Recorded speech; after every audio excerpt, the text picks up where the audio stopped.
నమకము చమకము చదువుతారు.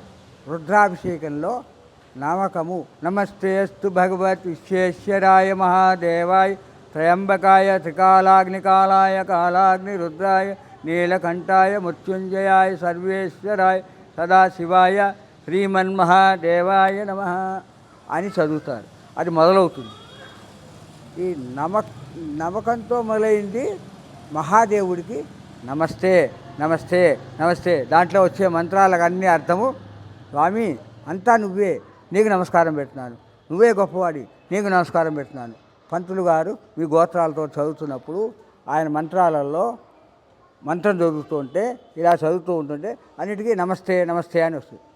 దాన్ని నమకము అంటారు. అభిషేకం అంటే అందరూ పట్టించుకోరు. అభిషేకం అంటే ఆ శివుడి దగ్గర చేసుకోండి అంటారు. తర్వాత చమకం అని వస్తుంది.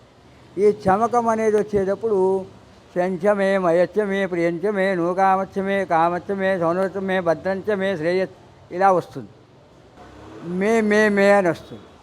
అంతా ఈ నాకు వర్ణదేవుడివి నువ్వే, గాలివి నువ్వే, దేవుడివి నువ్వే, నాకు మంచి గురువు కావాలి, మంచి బృహస్పతి కావాలి, మంచి స్నేహితులు కావాలి, నాకు మంచి అతిథులు కావాలి అనేటువంటి వచ్చేది చమకం. మన పాతకాలంలో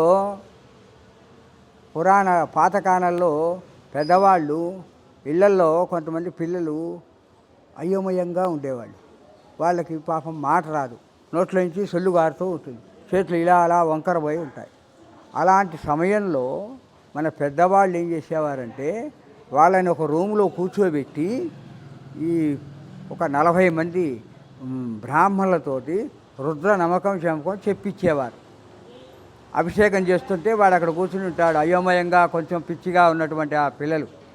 వాళ్ళకి ఇది చెబితే ఇది రోజు 40 రోజుల్లో చెప్పడం మూలాన ఆ మంత్రాలతోటి వైబ్రేషన్ వస్తుంది. పరమేశ్వరుడు యొక్క వైబ్రేషన్ వచ్చి కంపల్సరిగా వాడు మారి తీరాల్సిందే. నా పేరు తెలియదు అనడు, నా పేరు తెలుసు, నా పేరు రఘుపతి అని చెప్పగలరు. అది నమ్మక చమకం రుద్రం యొక్క ఇది. అయితే అవన్నీ మనకు రావు కాబట్టి మనం ఏం చేయాలి?